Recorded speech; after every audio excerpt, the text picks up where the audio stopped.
Kerry Gordy. What's that? In the studio. First of all, let me say what a blessing it is, my brother, to be in the same space.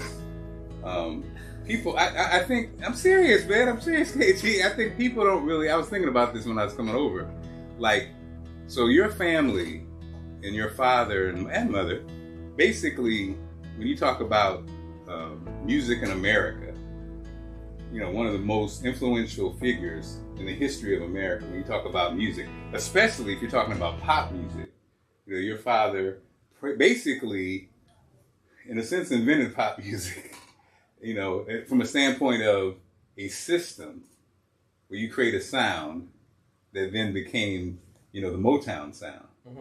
And so here you are, somebody who's been inside the machine. You have forgotten more iconic, in-depth, historic moments than most people will ever experience in their life. You've forgotten them. Okay. You know? Okay, first of all, that's all flattering, and it's a blessing. I had the ability, first of all, I could talk about this for 5 hours. This is not a, you know, a 20 minute conversation. But the fact is that I had the ability to grow up in this kingdom called Motown. Right? Motown started the year I was born, and by the time I was 4 years old, we hit with the Supremes, and from that day on, you know, it was a kingdom. And so, you know, growing up around Stevie Wonder, Marvin Gaye, Diana Ross, Michael Jackson, Lionel Richie, Rick James, the whole thing, right? It was incredible because as a youngster, I got to understand things that other people didn't get to that didn't get to see. The first thing is, as a very young age, I realized that it's not about fame and fortune. Fame and fortune is something that a lot of people aspire to have, but they don't understand all of the consequences involved of fame and fortune. I was very privileged because the world looked up to these people, which was Marvin Gaye, Diana Ross, Stevie Wonder, Michael Jackson, so forth, right? But those people looked up to our family because they were all the children, or call it the second family of my father. He had a biological family, then he had a creative family. So the fact of the matter is that I was then basically a prince in this kingdom of Motown. But through that, when I would see people say, oh, this artist is amazing, they're great, and they're this and that, and I would be like, that artist is ridiculous. He's a drug addict, he's this, he beats his wife, he does whatever it is that I knew. Yes. I would say, why would people look up to that? Right? Because they didn't know the insight. And then I realized, whoa, it's not about the fame, and it's not about the money. It's about the person you are. And the bottom line is, early on in life, I came to the conclusion that health and happiness were the only two things that were important. And then everything else was either ancillary or tertiary as it may be, but it wasn't as important.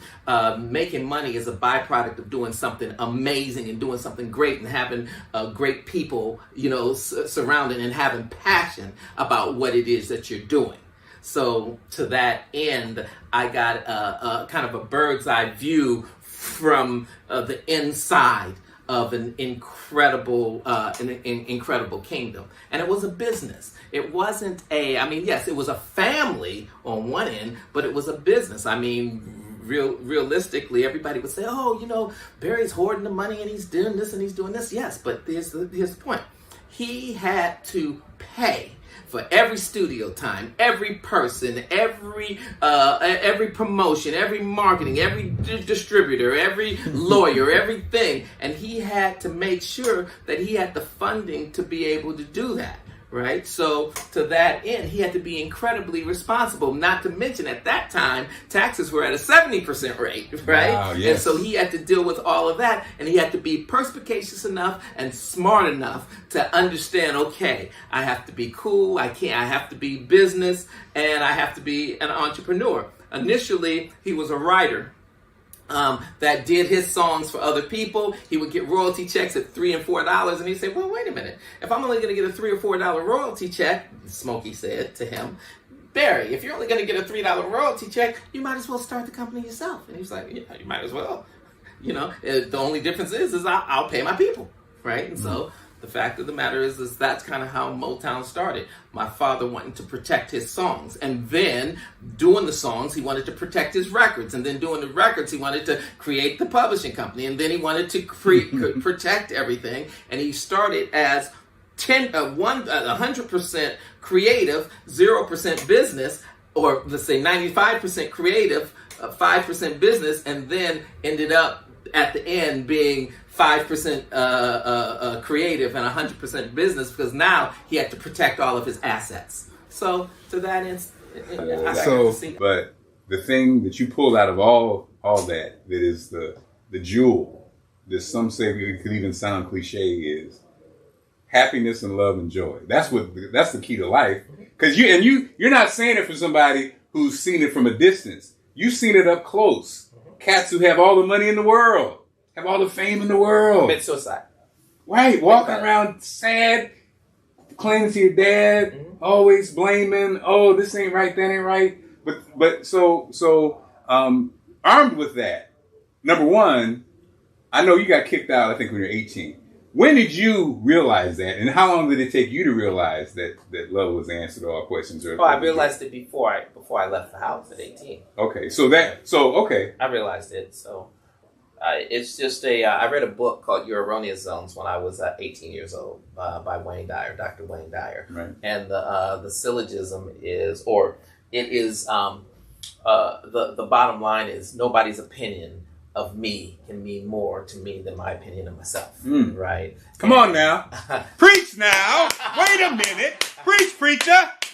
Okay, I'm sorry. No, I'm just saying. That's so true. And at 18, you figured it out. Well, yeah, because the book, Your Erroneous Zones, was about defeating all of your self-defeating behavioral patterns. And society is set up to make you believe that somebody else is responsible for your destiny. And the point is that no, you're the only person that's responsible for your destiny, and where you are today is a result of what you did yesterday. So you can change on a dime. Past does not equal the future. So to that end, just because I'm a bum today doesn't mean that I can't be a millionaire tomorrow. It's just the fact that you have to change your way of thinking, and you have to change what you did. You can't do the same thing tomorrow. You can't do the same thing today that you did yesterday and expect to get different. To get different results, right? So to that end, at 18. Yes. Well, yes, because I had seen it. I had seen it so much, and I would see people go through all of these things, and I would see all of these artists, going crazy. And, when you look at people like Kanye West and stuff, and you see they're going ups and downs. And the thing about it is we're entertainers. We are making people have fun. We aren't brain surgeons. Our patients don't die. If we don't get a hit, we don't get a hit. We go to the next one. But we don't have to worry about, being this brain surgeon. And no matter how good of a brain surgeon you are, some of your patients are going to die. And then you have to deal with all that grief. We don't have to deal with that. We deal with, having fun, dealing with producers, dealing with writers, doing things that people love, right? We're blessed. We're blessed to be in this business, and we're blessed to be able to do something in life that you love, as opposed to doing something because you have to pay the bills. So KG, seeing all these people, you've seen so many successful artists, and why does it seem to be that our most tortured souls seem to be amazing artists? And that's one part of the question. The other part of the question is, have you met many amazing artists who are not tortured? Yes. Who are just happy and cool and fine? Okay. Here's how I feel. I feel that all artists, if they're true artists and true to their art form, they're wired a little bit differently, right? And so to that end, there's something that an artist has to have, and I wouldn't say let's say a little shy of narcissism. Okay, right. But they have to be about me. I am trying to, change the world. I am doing this. I'm doing this. There's a level of narcissism attached to the artist. Okay, now the one thing I do know is that if a person is good when they're poor, they're going to be good when they're rich. If a person is a drug addict or negative or whatever it is when they're poor, they're going to be a worse drug addict when they're rich, because now they're going to have access. They're going to have, the ability to get the drugs or the ability to be negative. Conversely, if the person is, was it altruistic, they'll give more. They'll be there to help people. It's just the nature of who the person is from the beginning. And by the way, that person by the time they're 8 years old. You know who that person is. See, Reverend psychologist. I spoke at Harvard, I know. I see Forbes. I see you. That's right. I'm a fan. I follow you, bro. Okay, I see what good. you're doing. You know what? I see what you're doing out in these streets. Thank you for that. A lot of people don't know that background history. And so, you work, I just saw you the documentary with the Rick James documentary. And the thing that stands out about you, man, is that your energy, your excitement. Like, I feel like you're going to be this guy when you're 100 years old. Just like your dad. There's no question. You know what I mean? And it was it's so refreshing because it was like you were the energy, and then it wasn't like you kind of knew his work. You like quoted like verbatim a line of the song. Right. And so, and again, I love the documentary because I think sometimes we have a tendency to throw people away, when you haven't thought about them for a while. But you're hearing all those great songs and you just realize it's just like song after song, this guy was different, right? But also his struggle to finally get where he wanted to get, because the talent was always there, That's right. but the opportunities weren't there. So give us a little bit about Rick James and a little bit about, you also work closely with Prince. Give us a little about both of those two artists. So ironically that, you work with both of them, and in the documentary, Prince was almost the young Rick James, I guess, in the wings. Well, yeah, no question about it. I had an incredible opportunity to work with some of the greatest artists in history and to be involved with some of the greatest artists in history. So to be able to have Michael Jackson as my best friend as a child, or to be able to have managed Rick James, or to be able to have run Prince's company, Paisley Park, was just an amazing experience. And you can't imagine. I mean, I was already Berry Gordy's son, which, by the way, isn't a qualification. A lot of people think it is a qualification. It's an asset and a liability. Oh, yeah. The asset is that when I call people, I get a return phone call. Okay. The liability is that who wants to give Bill Gates' son some money to do what they need to do, right? Right. So the fact of the matter is, he good. That's right. He good is at play all the time. That's right. He good, right? And if I'm an entrepreneur. And by the way, entrepreneurs, they go and they're soliciting monies for their jobs and their things. So I'm no different. Everybody that I would go to would be like, well, you know what? Why don't you're looking for $5 million. Why don't you just get it from your father? That's nothing to him, right? The issue is that, first of all, $5 million is something to everybody. That's the first thing, no matter who it is, even right? Bill Gates, right? But the second thing is that when I would finally get in that room, it was really funny because the answer would be, after I'm coming in looking for, investment for whatever I'm doing, the answer would be, hey, you got money to invest in us? Right. The switch around, right. The switch around. That's not why I'm here, guys. Which is going to always be a place. Yeah, so to that end, that's why I start going by KG. Not Kerry Gordy anymore, because I think that Kerry Gordy is somewhat of a liability in a lot of circles. And this KG guy is the guy who's not Berry's son. This is the guy that does the stuff that I do. Like, for instance, I'm the king, or the Robin Hood of copyright recapture.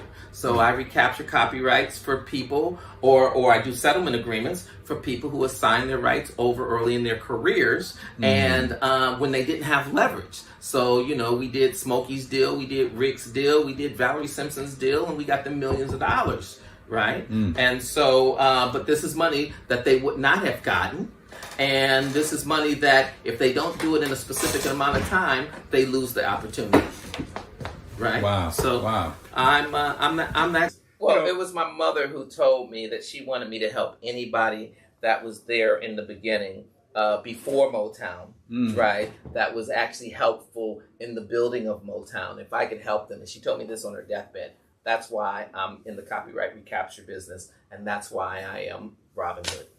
Okay, so KG, let's talk about, you got some hot projects you're in the midst of doing. You always got stuff going on. Well, can you share with us some, in addition to, if you want to see KG on the Rick James, if you haven't checked out the documentary, it's on Showtime, check it out. That's right. Well, we're an intellectual property company, and so to that end, we have quite a few documentaries, movies, TV coming out. We're doing things in the hospitality business. Okay. And don't forget about me. But it's all. Don't forget about me in Dubai. It all. Guest of KG. Yes. It all revolves around fun, entertainment, and positive attributes. Let's go. And that's what it is. So our brand is entertainment, fun, and intellectual property, and positive attributes. Right. So.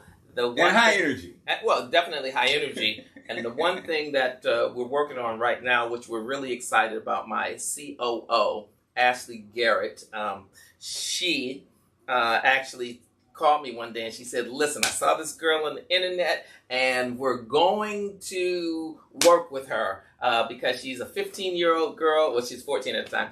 14-year-old girl. We're going to work with her, and she's amazing. And I said, Ashley, come on. I don't have time to work with a brand new artist. It takes a lot of time. It's going to take X amount of time to recoup the advance. And I mean, the time and the money. And I got 100 clients here that we're working with in the copyright recapture segment. I'm sorry, I can't do it. And she said, well, if you aren't going to do it, then I will, and I'll do it without you. I was like, wait a minute, hold on. Let me check her out. Let me check her out, right? This is my COO, and so I looked at Ayla's stuff, and I said, you know what? This little girl is amazing, and she's sweet. She comes from a good family, and she deserves a chance. And then Ashley said, and there's one other thing. And I said, what? She said, you've been nominated for a Grammy in the past, but you've never gotten a Grammy. I said, you're right. I said, okay, let's sign her up and let's go get our Grammy, right? So that's what we're doing. Ayla is going to be my first Grammy Award-winning artist. Let's get this Grammy. My personal, not the Grammy Award-winning artist we had on Motown, but I'm saying my personal. I love it. Right? She's amazing, too, by the way. She's amazing. She is. So refreshing. Like you said, her energy is different. She's good. She's got an old soul, but she's got values. She's got old soul with old values. Okay? So, we thought she said in one of her songs, we thought she said the word shit. And she said... She didn't say it like that. Yeah. You said it. That's a grown-ass shit right there. Shit. That's some some shit. That's right? I got some experience, right? But we thought she said that, and then we were all sitting here, the engineers and everybody, okay, now, when you say the shit word, she said, I didn't say shit. I said, what did you say? What did you say you said? This guy, I forgot what song it was, but anyway, she put two words together and it ended up sounding like that, right? But anyway, she's going to be amazing, and this was a passion project for me. I think over the next 3 years, you'll be able to see some positive stuff come out with her, and I think we're going to be together for a long time because I like her, I like her family, I like her mother. And they deserve a real shot, right? It's hard to get a shot here, right? Well, look, with you on board, as I talked to her. So with you on board, I said you're sitting at the feet of somebody who can make it happen and somebody who knows the path so well. So KG, I know you got to go. Thank you for the time, brother. It was a pleasure. I had to come see you. My wife said, "Can you do it virtually?" I said, "No, I need to touch the hem of the garment of the brother and let him know that, man, we thank you, your family for what you've done." So I want to thank you for doing this, but I also have to give a shout out to my boy Rob Miko. Because Miko said, "Okay, this is what you got to do with here." And Miko's been with me for like 25 years. We did Most Beautiful Girl in the World together back when I was running Princess Company. We did Daisy Dukes and whoop, there it is. So that's all I gotta say, right? Well, I appreciate that. Yeah, Miko, he's been part of it. I've been in his family for a while too, man. Yeah. So again, KG was the Meekins family. It was a blessing meeting you, my friend. Continued success. Okay, man. Thank you so much. All right, man. Take care. Bye. It's a wrap. Miko. That's a little wrap up. Okay. Batteries is running out. Thank you, sir. Where's my, yeah, I saw that. That's why. That's it. So what's on this? Everything?